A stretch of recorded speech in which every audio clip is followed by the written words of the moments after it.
नमस्कार दोस्तों। ग्राम विकास अधिकारी के लिए जो सामान्य विज्ञान है, उस सामान्य विज्ञान के अंतर्गत हम पढ़ रहे हैं आज इकोलॉजी यानी कि पारिस्थितिकी।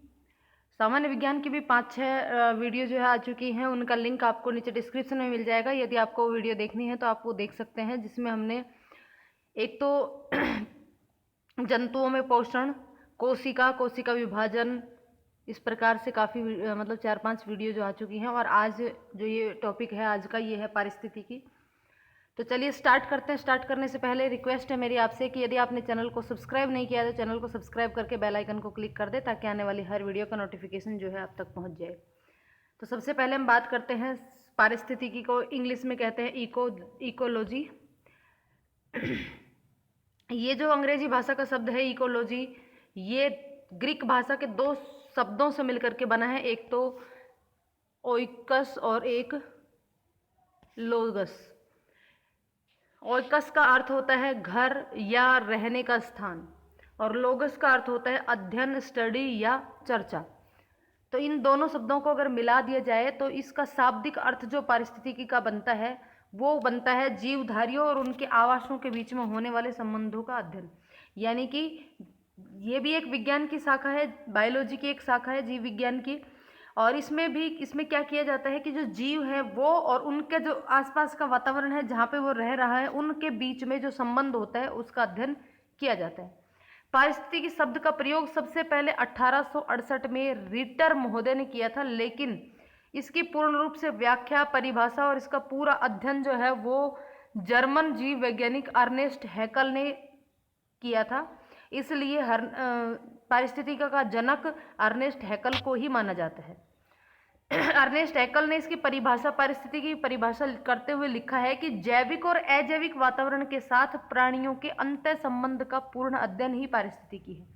जैविक और अजैविक वातावरण के साथ प्राणियों का जो अंतः संबंध होता है, उसकी वो अंतः संबंध ही, उसका अध्ययन ही पारिस्थितिकी कहलाती है।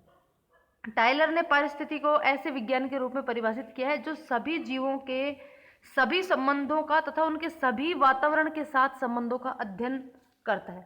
सभी जीवों के सभी संबंधों का और वातावरण के साथ उनके संबंधों का अध्ययन करता है, ये परिभाषा दी है टाइलर ने। उपरोक्त सभी परिभाषाओं से ये निष्कर्ष निकाल सकते हैं कि पारिस्थितिकी प्रकृति में पाए जाने वाले विभिन्न जीव जंतुओं के आपसी संबंधों के साथ साथ उनके जीवन को जो भी प्रभावित करने वाले कारक होते हैं, चाहे वो जैविक हो चाहे वो अजैविक हो, उन सब का अध्ययन करना ही पारिस्थितिकी कहलाता है। यानी कि प्रकृति में जितने भी जीव जंतु पाए जाते हैं, उन जीव जंतुओं के बीच में आपस में जो संबंध है वो, और उनके जीवन को प्रभावित करने वाले जितने भी जैविक और अजैविक कारक हैं या घटक हैं, उन सब का अध्ययन ही क्या कहलाता है? पारिस्थितिकी कहलाता है। अब पारिस्थितिकी की भी अलग अलग शाखाएं हैं। पहली है स्व पारिस्थितिकी। जब किसी जीव विशेष अथवा एक ही स्पीसीज के सभी जीवों के सामूहिक जीवन पर पर्यावरण के प्रभाव का अध्ययन किया जाता है, तो उसे स्व पारिस्थितिकी कहते हैं। यानी कि किसी एक विशेष जीव के समूह और उस समूह के जीवन पर जो पर्यावरण के प्रभाव का अध्ययन करते हैं, तो उसको स्व पारिस्थितिकी कहते हैं। समपारिस्थितिकी, जब जीव के विभिन्न समूहों और उनके पर्यावरण के साथ संबंधों का अध्ययन किया जाता है, तो उसे समपारिस्थितिकी कहते हैं। यानी कि एक ही जीव के संबंध, एक ही जीव और उस जीव पर पर्यावरण का जो प्रभाव पड़ता है उसका अध्ययन करते हैं किसी पर्टिकुलर जीव का, तो वो स्व पारिस्थितिकी। और अलग अलग जीवों के समूह और फिर पर्यावरण के संबंधों का अध्ययन होता है, तो उसे समपारिस्थितिकी कहा जाता है। नेक्स्ट होता है जलीय पारिस्थितिकी। जलीय पारिस्थितिकी में जलीय जीवों की बात कर लेते हैं। तो जलीय जीव और उनके बीच में अंतर संबंध और उनका पर्यावरण के साथ संबंध, जलीय जीवन के विभिन्न समुदायों का अंतर संबंध और उनका पर्यावरण के साथ संबंध का अध्ययन किया जाता है, उसको जलीय पारिस्थितिकी कहते हैं। समपारिस्थितिकी को 2 भागों में बांटा है। देखिए, एक मिनट वापस से देख लेते हैं एक बार। स्व पारिस्थितिकी में तो किसी एक समुदाय की बात हो रही है। समपारिस्थितिकी में अलग अलग समुदायों के आपस में संबंध और पर्यावरण के के बीच में जो सहसंबंध होता है उनकी बात हो रही है। तो ये जो समपारिस्थितिकी है इसको दो भागों में बांटा है, एक तो जलीय पारिस्थितिकी और एक स्थलीय पारिस्थितिकी। जलीय पारिस्थितिकी में तो जलीय जीव जो होते हैं उनके समुदायों का अंतः और पर्यावरण के साथ संबंध का अध्ययन किया जाता है। स्थलीय पारिस्थितिकी में स्थलीय जीवन के जो अलग अलग समुदाय होते हैं उनके आपस में संबंध और उनका पर्यावरण के साथ जो संबंध होता है उसका अध्ययन किया जाता है स्वपारिस्थितिकी में। तीसरा है प्राणी पारिस्थितिकी। इसके अंतर्गत सभी प्राणियों के आपसी संबंधों और वातावरण का अध्ययन किया जाता है। चौथा है पादप पारिस्थितिकी। इसके अंतर्गत जो पादप होते हैं उनके समुदायों और उनका पर्यावरण के साथ या वातावरण के साथ जो संबंध होता है उसका अध्ययन किया जाता है। फिर है आवास पारिस्थितिकी। इसके अंतर्गत जैवमंडल में पाए जाने वाले जीवधारियों के विभिन्न प्राकृतिक आवास और उसके वातावरण के साथ संबंध का अध्ययन किया जाता है। यानी कि अब की बार उसके जो प्राकृतिक आवास है उनका और उसके आसपास के वातावरण का उन पर क्या प्रभाव पड़ता है, किस तरीके के इससे संबंधित होते हैं, उसका अध्ययन किया जाता है। नेक्स्ट 6 नंबर पे है संरक्षण पारिस्थितिकी। इसके अंतर्गत विभिन्न प्राकृतिक संसाधनों के उचित प्रबंधन, प्रयोग और पर्यावरणीय दृष्टिकोण से उसके संरक्षण के महत्व का अध्ययन किया जाता है। यानी कि अब की बार यहाँ पे जो संसाधन है, जो प्राकृतिक संसाधन है, किस प्रकार से उसका प्रबंध किया जाए, उनको किस तरीके से प्रयोग में लिया जाए और पर्यावरण के संरक्षण के तहत उसको किस दृष्टिकोण से देखा जाए, इन सब के महत्व का अध्ययन संरक्षण पारिस्थितिकी में किया जाता है। नेक्स्ट है विकिरण पारिस्थितिकी। विभिन्न प्रकार की जो विकिरणें होती हैं, जैसे रेडियो तरंगे होती हैं और जो है यूवी तरंगे होती है, इन सब तरंगों का पदार्थ का पर्यावरण और जीवधारियों पर जो प्रभाव पड़ता है उसका अध्ययन इसके अंतर्गत किया जाता है। तो विभिन्न प्रकार के विकिरण, अल्ट्रावायलेट, रेडियो और एक्सरे, ये सब तरीके के विकिरणों की बात हो रही है। रेडियो सक्रिय पदार्थों का पर्यावरण एवं जीवधारियों पर पड़ने वाले प्रभाव का अध्ययन इसके अंतर्गत किया जाता है। उसके बाद है मानव पारिस्थितिकी। तो मानव पारिस्थितिकी में मानव और उसको प्रभावित करने वाले जो जितने भी कारक हैं या जितने भी वातावरण के जो भी वातावरण है उसका अध्ययन इसके अंतर्गत किया जाता है। अब पारिस्थितिकी के कारक, फैक्टर कौन कौन से हैं?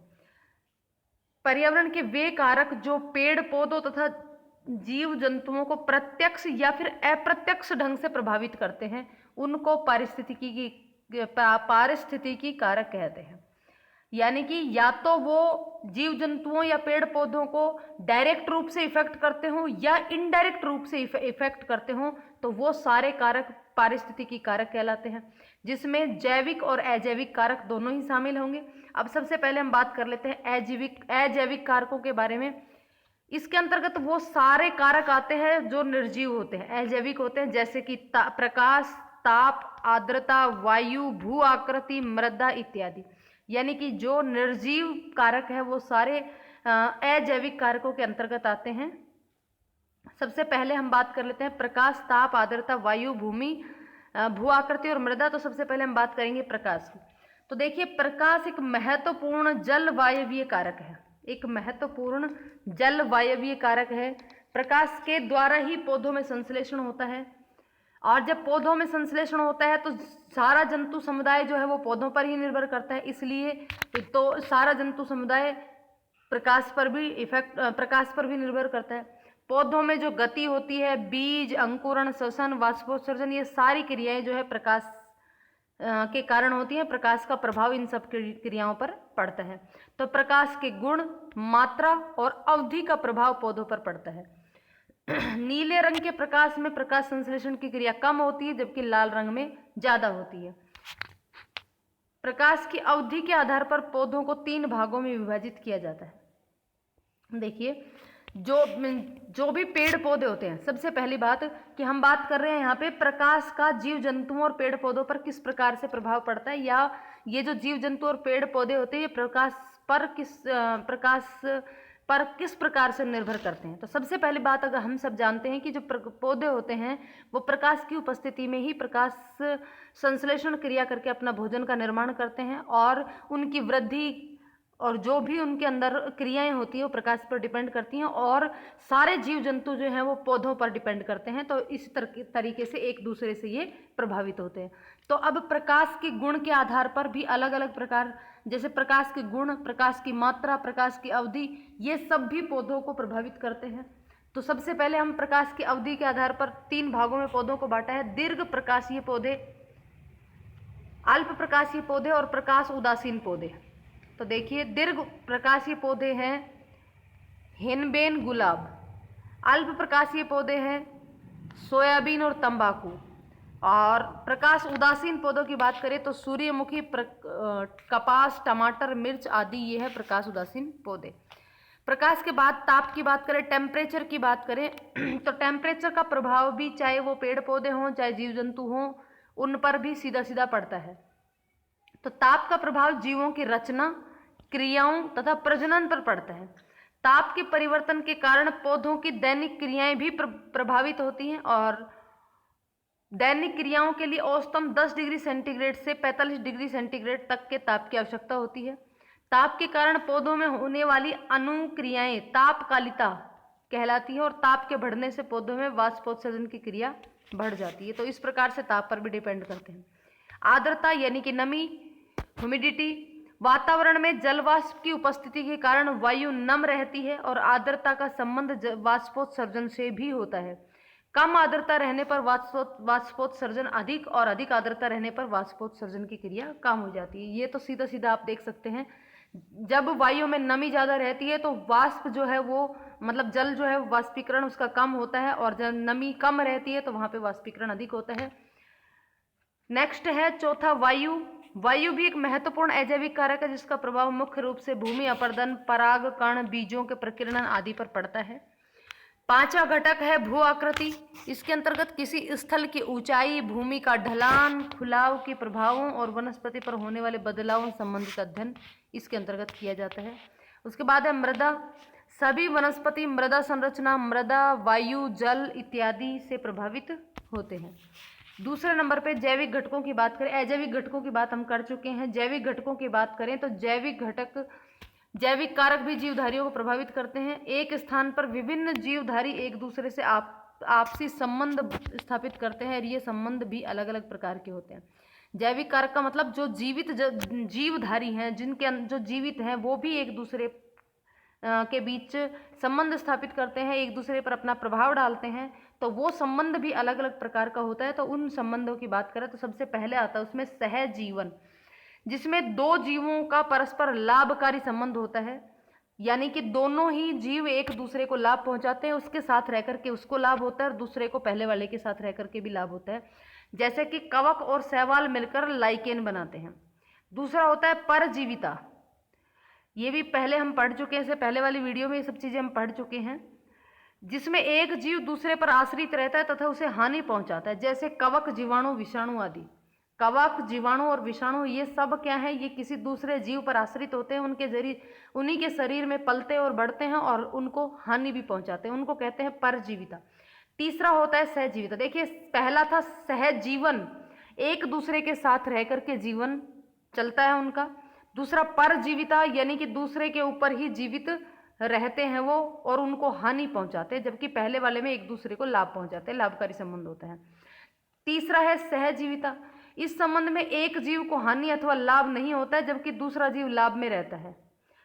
अधिपादप या लियाना इत्यादि। यानी कि यहाँ पर क्या होता है सहजीविता में, कि एक ही पौधे या जीव के साथ रह करके दूसरा जीव अपना पूरा जीवन काट लेता है, और जिस जीव के साथ वो रहता है तो उस जीव को बिल्कुल भी हानि नहीं पहुंचाता है और ना ही उसको कोई लाभ होता है, जबकि जो आश्रित होता है उसके ऊपर वो पूर्ण रूप से उसको लाभ मिलता है। नेक्स्ट है परभक्षण। इस प्रकार के संबंध में एक जीव दूसरे जीव की पूरी तरह से भक्षण कर लेता है, जैसे जुफेगस और ऑर्थोवोट्रिस इत्यादि। पांचवा होता है मृत्योपजीविता। परभक्षण में दूसरे का पूर्ण रूप से भक्षण कर लेता है। पांचवा है मृत्योपजीविता।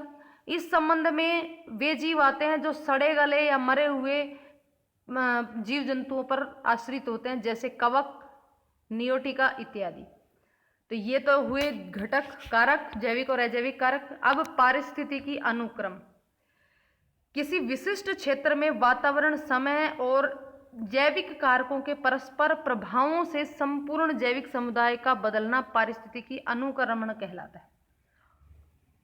यानी कि कोई विशेष ऐसा स्थान हो जहाँ उसके वातावरण पर, उसके समय या उसके कारकों से वो पूरा ही समुदाय बदल जाता है, तो वो पारिस्थितिकी अनुक्रमण कहलाता है। किसी भी स्थान पर किसी पारिस्थितिकी समुदाय की स्थापना हो जाने के बाद भी इसमें परिवर्तन की प्रक्रिया जारी रहती है। विकास की दृष्टि से पारिस्थितिकी अनुक्रमण दो प्रकार के होते हैं, एक तो प्राथमिक अनुक्रमण और एक दूसरा अनुक्रमण।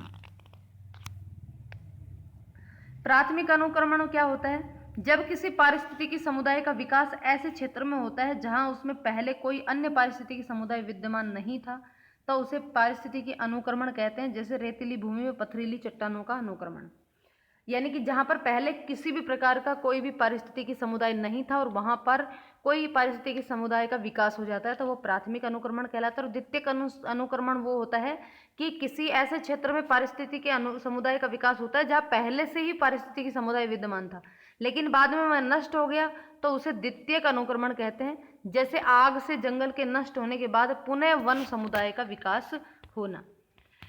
पारिस्थितिकी तंत्र, अभी तक हम पारिस्थितिकी की बात कर रहे थे, अब हम बात करेंगे पारिस्थितिकी स्थितिक तंत्र।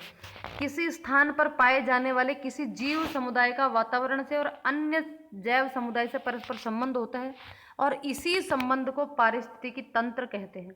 पारिस्थितिकी तंत्र का जो प्रयोग है सबसे पहले ट्रांसले ने 1935 में किया था। पारिस्थितिकी का जो देखिए, पारिस्थितिकी तो क्या होती है, उस संबंध का अध्ययन होता है जो जीव जंतुओं के बीच में आपस में और उसके पर्यावरण का जो उसके ऊपर प्रभाव पड़ता है, उन सब का अध्ययन पारिस्थितिकी के अंतर्गत किया जाता है। पारिस्थितिक तंत्र की बात करें, इकोसिस्टम की बात करें, तो इकोसिस्टम क्या होता है कि आपस में जो संबंध होता है जीव समुदाय का आपस में और वातावरण के साथ जैविक और अजैविक रूप से जो संबंध होता है, उस संबंध को ही पारिस्थितिकी तंत्र कहते हैं, यानी कि इकोसिस्टम कहते हैं। पारिस्थितिक तंत्र भी कई प्रकार के होते हैं, दो प्रकार के होते हैं, कृत्रिम और प्राकृतिक। कुछ ऐसे तंत्र होते हैं, मतलब कुछ ऐसे समुदाय होते हैं जो अपने आप उत्पन्न होते हैं और कुछ ऐसे होते हैं जिनको उत्पन्न किया जाता है, तो वो अलग अलग हैं। देखिए, प्राकृतिक की बात करें तो जो अपने आप से बनते हैं वो हैं जैसे वन, मरुस्थल, तालाब, टुंड्रा प्रदेश इत्यादि अपने आप से बने हुए तंत्र हैं। कृत्रिम तंत्र की बात करें तो किसी ने फसल उगाई है या कोई पार्क है, बगीचा है, तो ये सब क्या है, ये कृत्रिम पारिस्थितिकी तंत्र है।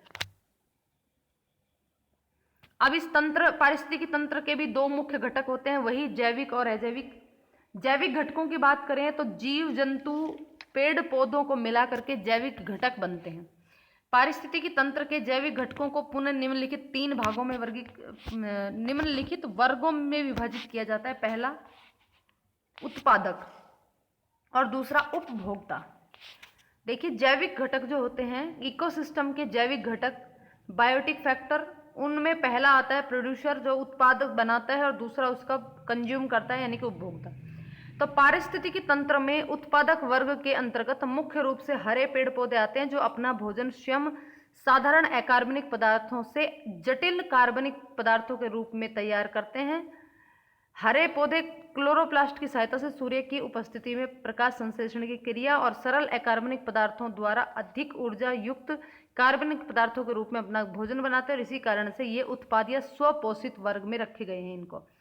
तो देखिए, पारिस्थितिकी तंत्र की बात करें, इकोसिस्टम की बात करें, तो हमने कहा है कि भाई इकोसिस्टम क्या होता है, जीव जंतुओं का आपस में जो संबंध होता है वही इकोसिस्टम होता है।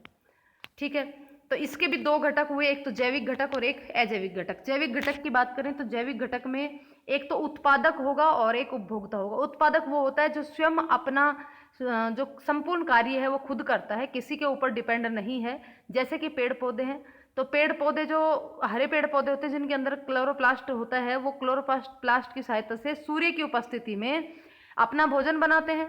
और भोजन किस प्रकार से बनाते हैं, प्रकाश संश्लेषण की क्रिया द्वारा। प्रकाश संश्लेषण की क्रिया से क्या होता है, अकार्बनिक पदार्थ जो होते हैं, अकार्बनिक पदार्थ जैसे जल और कार्बन डाइऑक्साइड, ये दोनों मिलकर के कार्बनिक पदार्थ बना देते हैं, कार्बोहाइड्रेट्स बना देते हैं और फिर उसके रूप में अपना भोजन जो ग्रहण करते हैं और किसी पर भी डिपेंड नहीं होते हैं। दूसरा होता है उपभोक्ता। उपभोक्ता वो होते हैं जो किसी दूसरे जीव पर निर्भर करते हो। तो पारिस्थितिक तंत्र में जैविक घटक में जो जीव अपना भोजन स्वयं बनाने में असमर्थ होते हैं उन्हें उपभोक्ता वर्ग के अंतर्गत रखा गया है। और उपभोक्ता वर्ग के अंदर जो है वो कौन कौन से उपभोक्ता होते हैं उसकी बात कर लेते हैं। तो पहला तो होता है प्राथमिक उपभोक्ता, और दूसरा होता है द्वितीयक उपभोक्ता, और तीसरा होता है तृतीयक उपभोक्ता। तो देखिए, उपभोक्ता तो उपभोक्ता ही होता है, वो 100% किसी न किसी के ऊपर डिपेंड करता है, क्योंकि वो स्वयं अपना भोजन खुद नहीं बना सकता, तो वो क्या करेगा, किसी के ऊपर डिपेंड करेगा। अब प्राथमिक है तो सबसे पहले वो किस पे डिपेंड करेगा, जो अपना भोजन स्वयं बना सकते हैं उन पे डिपेंड करेगा। यानी कि प्राथमिक उपभोक्ता वो सारे जीव जंतु होंगे जो प्रथम श्रेणी के उपभोक्ता शाकाहारी जंतु है, यानी कि जो केवल पेड़ पौधों पर डिपेंड करते हैं, शाकाहारी हैं, जो अपना भोजन स्वयं तो नहीं बना सकते लेकिन वो उन पर डिपेंड करते हैं जो अपना भोजन स्वयं बनाते हैं। यानी कि केवल पेड़ पौधों पर जो आश्रित हैं उनको हम प्रथम श्रेणी के उपभोक्ता के अंतर्गत रखेंगे, जैसे कि गाय, बकरी, हिरण, खरगोश आदि। फिर बात करते हैं द्वितीयक उपभोक्ता। तो ये उन पर डिपेंड करते हैं जो स्वयं अपना भोजन बनाते हैं,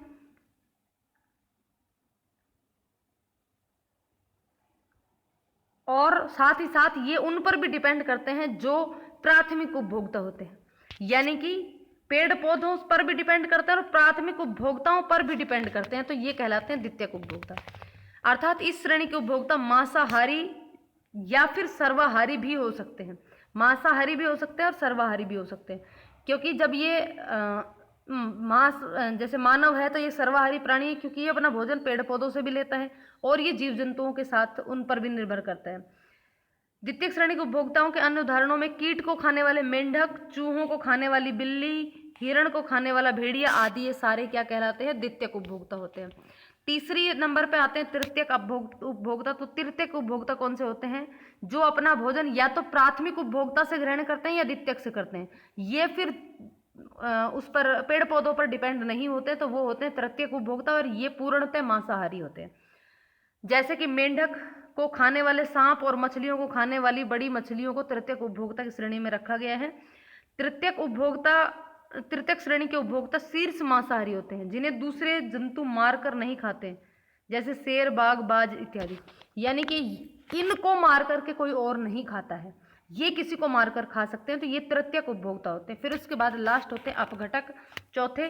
तो अपघटक कौन से होते हैं, ये अपघटक जैविक घटक, ये वे जैविक घटक हैं जो अपना जीवन निर्वाह अधिकांशतः उत्पादक या उपभोक्ता के मृत शरीरों पर से प्राप्त करते हैं, चाहे वो उत्पादक का मृत शरीर हो चाहे उपभोक्ता का मृत शरीर हो। और इसी कारण अपघटक को मृत्योपजीवी भी कहा जाता है।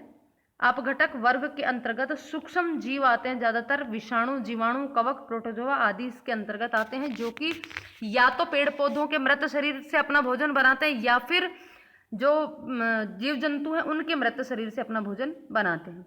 ये किस प्रकार से अपना भोजन बनाते हैं, देखिए, ये मृत शरीर से अपना भोजन प्राप्त करने के साथ साथ जटिल कार्बनिक यौगिकों से बने शरीर को साधारण यौगिकों में अपघटित कर देते हैं। ये साधारणतः युग्मक, पुनः उत्पादक और उत्पादक द्वारा उपयोग किए जाते हैं। इस प्रकार के अपघटक पारिस्थितिकी तंत्र को बनाए रखने में महत्वपूर्ण भूमिका अदा करते हैं।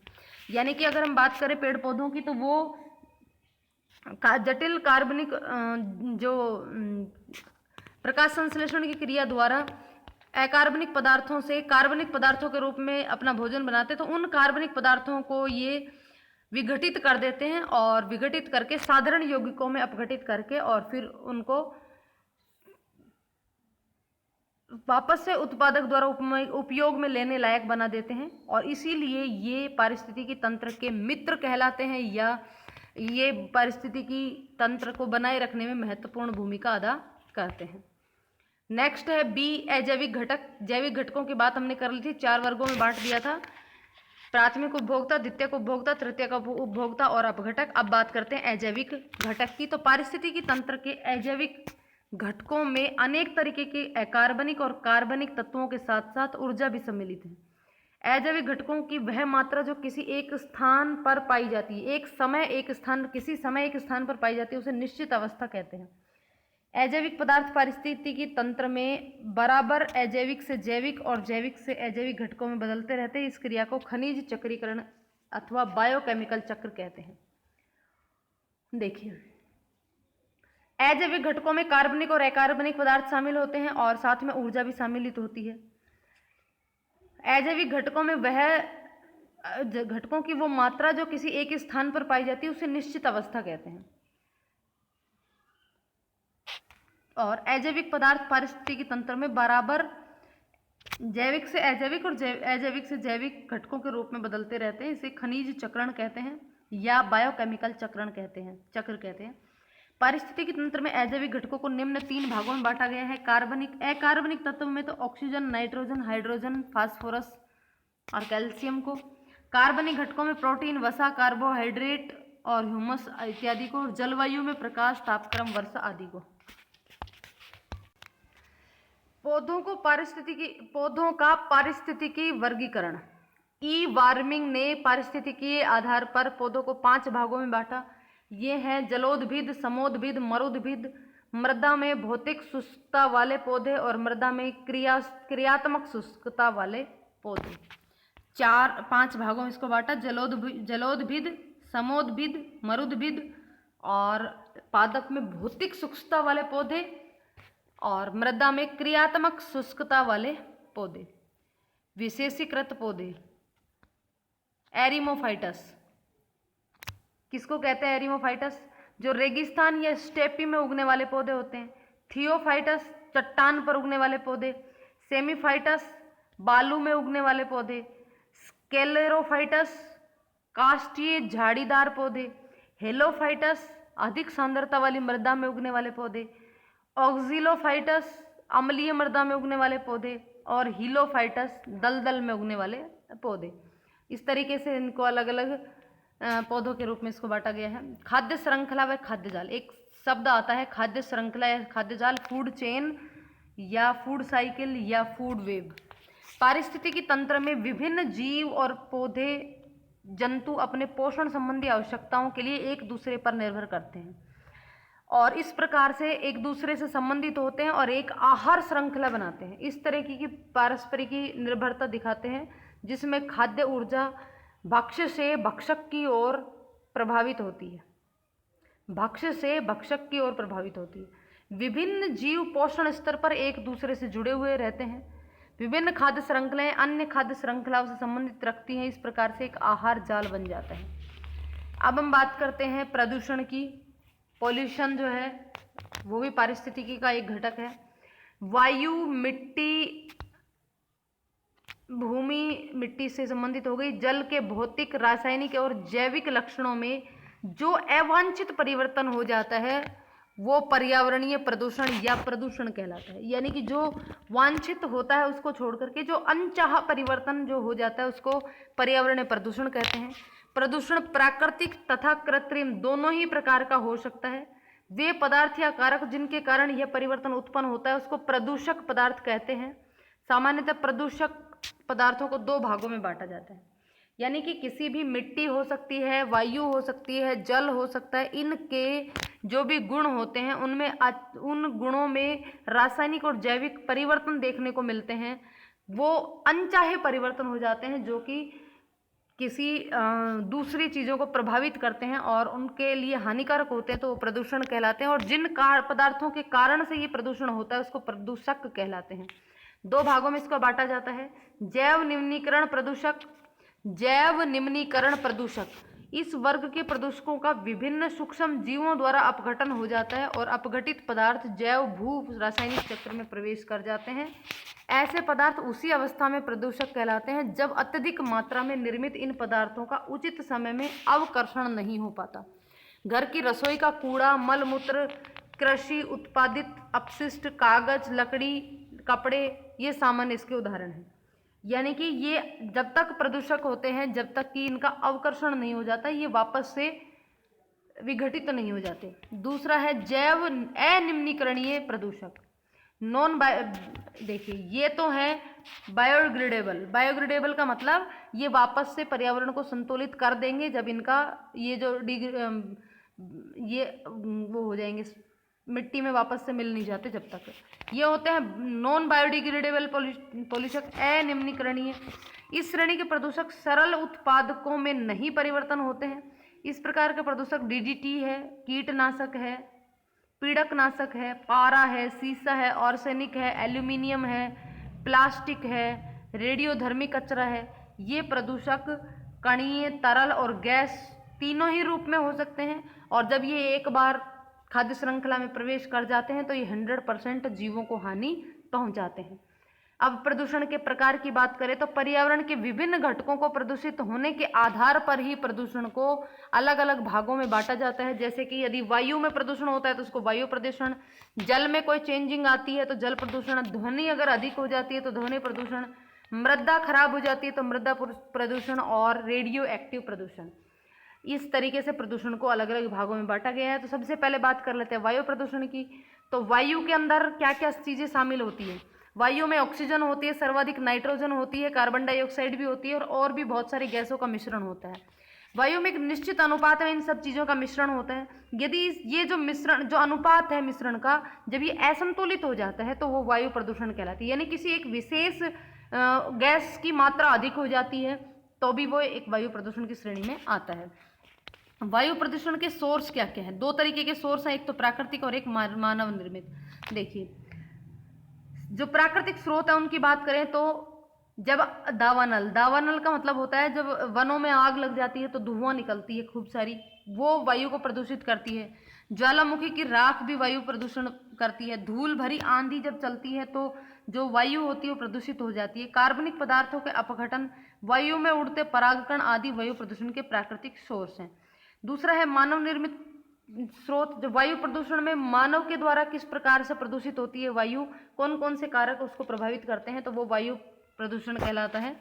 जनसंख्या विस्फोट, वनोन्मूलन, वनों की अधिक कटाई, शहरीकरण, औद्योगिकरण आदि वायु प्रदूषण के मानव निर्मित स्रोत है। मानव अनेक क्रियाकलापों द्वारा वायु में छोड़ी गई carbon monoxide, sulphur dioxide, hydrocarbons, nitrogen के ऑक्साइड्स और सीसा, आर्सेनिक, asbestos, धूल के कण, रेडियोधर्मी पदार्थ आदि भी वायु प्रदूषण आदि द्वारा भी वायु प्रदूषण हो रहा है।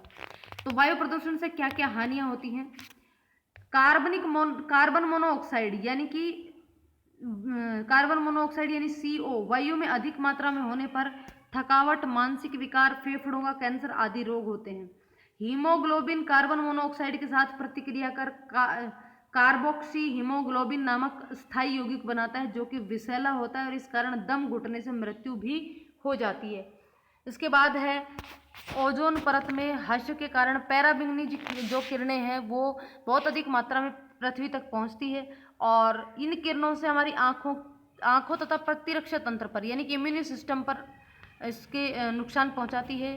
त्वचा में कैंसर भी हो सकता है इससे। इस कारण वैश्विक वर्षा, पारिस्थितिकी असंतुलन और वैश्विक खाद्य जाल की उपलब्धता पर भी प्रभाव पड़ता है।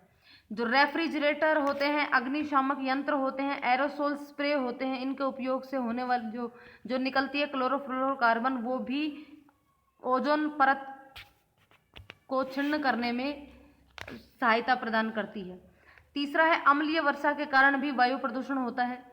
वायु में उपस्थित नाइट्रोजन और सल्फर के ऑक्साइड के कारण ये जो है अम्लीय वर्षा होती है। इसके कारण अनेक ऐतिहासिक स्मारक, भवन, मूर्तियों का संक्षारण हो जाता है जिससे उन्हें बहुत अधिक नुकसान पहुंचता है। अम्लीय वर्षा में मृदा भी अम्लीय हो जाती है जिससे धीरे धीरे उसकी उर्वरता कम होने लगती है और इसका विपरीत प्रभाव कृषि पर पड़ता है और कृषि की उत्पादकता भी कम हो जाती है। जब मोटर गाड़ियां चलाते हैं तो उसकी जो मोटर गाड़ियों से भी जो धुआं निकलता है उसमें शीशे के कणों से एंथ्रेक्सिन और एक्जिमा रोग जो है वो भी हो जाते हैं। कुछ पीड़कनाशियों से भी प्रदूषण होता है। जब पीड़कनाशी जीवों का खाद्य श्रृंखला में प्रवेश कर जाते हैं तो जीव उनका सांद्रण बढ़ता जाता है, जीव में उसका सांद्रण बढ़ता जाता है और इस प्रक्रिया से जीव आवर्धन कहते हैं जिसके कारण वृक्क, मस्तिष्क, परिसंचरण तंत्र इन सब में विकार उत्पन्न हो जाते हैं। आर्सेनिक जो है वो पौधों को जहरीला बना देता है और चारे के रूप में इसको खाने से पशुओं की जो है मृत्यु तक हो जाती है। जीवाश्म ईंधन, कोयला, पेट्रोल आदि के जलने से भी जो कार्बन डाइऑक्साइड और मीथेन जैसी गैसें निकलती हैं वो भी जो धरती के ऊपर उसमें विकिरण जो होती है उनको रोक लेती है जिससे पृथ्वी का तापमान बढ़ जाता है और उससे मौसम में परिवर्तन हो जाता है और इसके साथ साथ समुद्र तल में भी इसकी वृद्धि होती है और ताप बढ़ने से जो हिमाच्छादित चोटियाँ यानी कि चोटियों के ऊपर, पहाड़ों की चोटियों पर जो हिम होती है, बर्फ होती है, वो पिघलने लगती है, ग्लेशियर जो है वो पिघलने लगते हैं, जिससे बाढ़ आने की संभावना भी बनी रहती है। कारखानों की चिमनियों से जो धुआं निकलती है, जिसे सल्फर डाइऑक्साइड, ये श्वास नली में जलन पैदा करती है और ये फेफड़ों को भी नुकसान पहुंचाती है। ग्रीन हाउस प्रभाव, वायुमंडल में बढ़ती हुई हानिकारक गैसें जो हैं, जैसे कि carbon dioxide, carbon monoxide, sulphur dioxide आदि वायुमंडल की ऊपरी सतह पर जम करके पृथ्वी के तापमान में वृद्धि कर रही हैं। इसे ही ग्रीन हाउस प्रभाव कहते हैं। तो देखिए यहाँ पे प्रश्न जो पूछा जाता है वो ये कि ग्रीन हाउस इफेक्ट के लिए उत्तरदायी गैसों में से इनमें से निम्न में से कौन सी है या नहीं है। तो carbon dioxide, carbon monoxide, sulphur dioxide, ये इसके लिए ग्रीन हाउस इफेक्ट के लिए उत्तरदायी गैसें हैं। ये गैसें पृथ्वी से वापस लौटने वाली अवरक्त किरणों को रोक करके वातावरण को गर्म करती हैं और इससे वैश्विक तापमान में वृद्धि होती है और ग्लेशियर जो है पिघलते हैं और उसका सीधा प्रभाव जो समुद्र तल पे उस पानी जो है वो बढ़ता है और उसके आसपास के जो शहर है उन पर पड़ता है और कई द्वीप समूहों का अस्तित्व ही इसके हिसाब से खत्म हो जाता है। और ये ही ग्रीन हाउस प्रभाव का आज गंभीर पर्यावरणीय समस्या है। वायु प्रदूषण के बाद आती है जल प्रदूषण की बात। जब जल की भौतिक, रासायनिक और जैविक गुणवत्ता में कोई ऐसा परिवर्तन हो जाता है जिससे कि जीव जंतुओं को हानि पहुंचती है तो वो जल प्रदूषण कहलाता है। और कौन कौन से स्रोत के कारण जल प्रदूषण होते हैं। बिंदु स्रोत यानी कि जल स्रोत के निकट बिजली घर, भूमिगत कोयला खदानें या फिर तेल के कुएं इस वर्ग के उदाहरण हैं जो सीधे ही जल को प्रदूषित करते हैं। दूसरा है अबिंदु स्रोत। ये अनेक स्थलों पर फैले रहते हैं जो जल में किसी एक बिंदु निश्चित स्थान पर प्रभावित नहीं करते। इनमें खेत, बगीचे, निर्माण स्थल, जल भराव, सड़क, गलियां इत्यादि में बहने वाले जल शामिल हैं।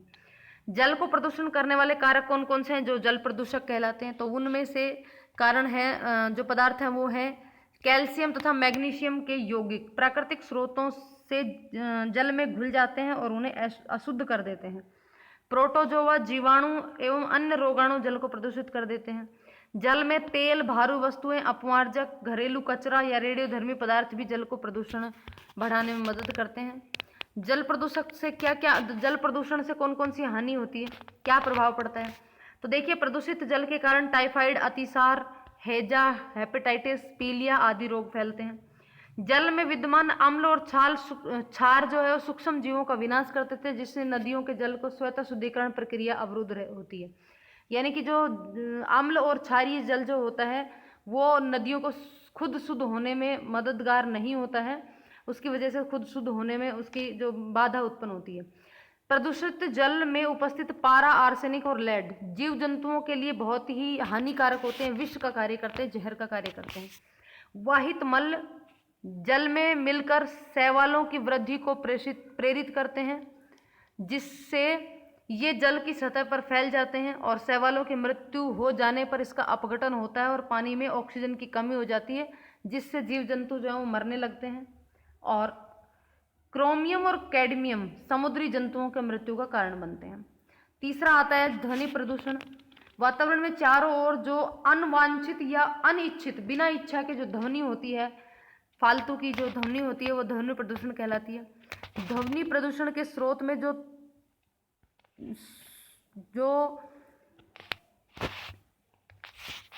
शोर ही है का स्रोत शोर ही है, लाउडनेस ही है जो किसी भी प्रकार से पैदा हो सकती है, चाहे वो कूलर से, स्कूटर से, रेडियो से, टीवी से, कार से, बस से, ट्रेन से, रॉकेट से, घरेलू उपकरणों से, वायुयान,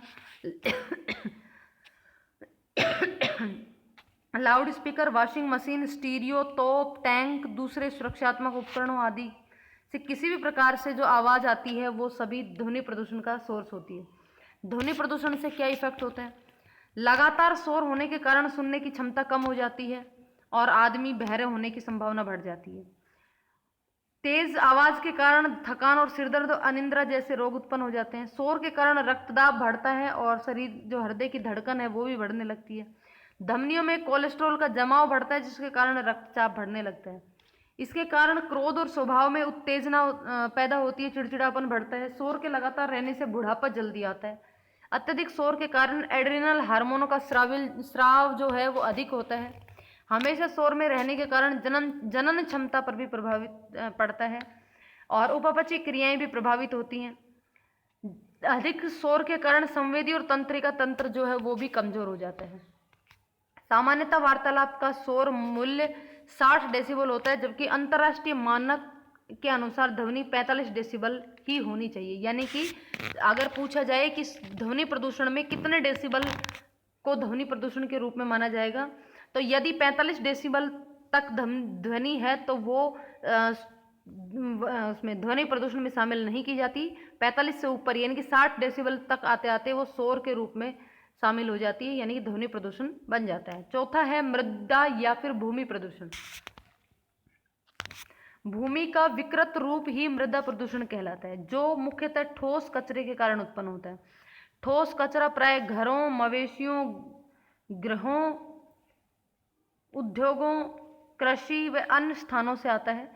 इसके ढेर टीलों के रूप ले लेते हैं और ठोस कचरे में राख, कांच, फल सब्जियों के छिलके, कागज, कपड़े, प्लास्टिक, रबड़, चमड़ा, ईंट, रेत, धातुएं, मवेशी गृह का कचरा, गोबर इत्यादि वस्तुएं सम्मिलित हैं। वायु में छोड़े गए अनेक रासायनिक जैसे सल्फर, शीशे के यौगिक अंततः मृदा में पहुंच जाते हैं और इससे वो प्रदूषित हो जाती है। पैदावार के बढ़ाने के लिए तरह तरह के कीटनाशक या शाकनाशी यानी कि जो खरपतवार नाशक होते हैं और रासायनिक उर्वरक का प्रयोग किया जाता है। ये सभी रासायनिक पदार्थ भी भूमि में मिलकर भूमि प्रदूषण को बढ़ाते हैं। ये तत्कालिक लाभ जरूर देते हैं, लेकिन इसका जो लंबा परिणाम देखें तो ये हानिकारक होते हैं और ये सभी पदार्थ धीरे धीरे भूमि की उर्वरक शक्ति को कम कर देते हैं और पौधों द्वारा खाद्य श्रृंखला में प्रवेश होकर खाद्य श्रृंखला के सभी जीवों को ये प्रभावित करते हैं। ठोस कचरे के ठोस ढेर प्राकृतिक सौंदर्य को भी नष्ट करते हैं, साथ ही वातावरण को भी गंदा करते हैं।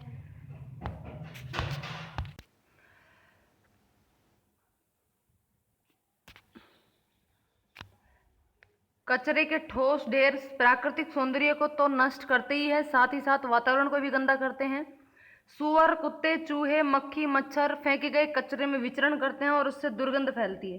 साथ ही साथ कचरा नाली और निचले स्थानों के जो पानी भरा होता है उसको रोकते हैं और फिर उस जगह पर पानी भर जाता है और मक्खी और मच्छरों का प्रजनन स्थल बन जाता है और फिर बहुत सारे मच्छर पैदा हो जाते हैं और उसके कारण जो मच्छर जनित रोग होते हैं जैसे कि डेंगू, मलेरिया, कालाजार परजीवी के वाहक हो जाते हैं। और इस प्रदूषक जल का प्रयोग करने से हैजा, अतिसार और डायरिया जैसी रोग जो है वो फैलते हैं। नेक्स्ट आता है रेडियो एक्टिव प्रदूषण। यह प्रदूषण रेडियो एक्टिव विकिरणों से उत्पन्न होता है। रेडियो एक्टिव विकिरणें मुख्य रूप से रेडियो एक्टिव पदार्थों से उत्पन्न होती हैं।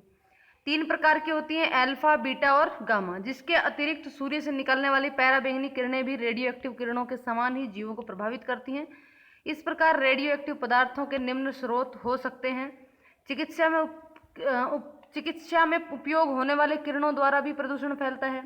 परमाणु भट्टियों में से जो ईंधन के रूप में प्रयुक्त किए जाते हैं तो उस ईंधन से भी ये प्रदूषण फैलता है। नाभिकीय शस्त्रों के उपयोग से भी उत्पन्न प्रदूषण होता है। बिजली घरों से निकलने वाले अपशिष्ट से भी ये प्रदूषण उत्पन्न होता है। शोध कार्यों में प्रयुक्त रेडियोधर्मी पदार्थों से भी प्रदूषण उत्पन्न होता है। सूर्य की पैराबैंगनी किरणों, अंतरिक्ष किरणों और पृथ्वी में विद्यमान रेडियोधर्मी पदार्थों के विखंडन से भी ये प्रदूषण जो उत्पन्न होता है। इससे क्या क्या हानिकारक प्रभाव क्या क्या होते हैं, तो देखिए रेडियोधर्मी पदार्थों के प्रदूषण से ल्यूकेमिया व हड्डियों का कैंसर उत्पन्न होता है।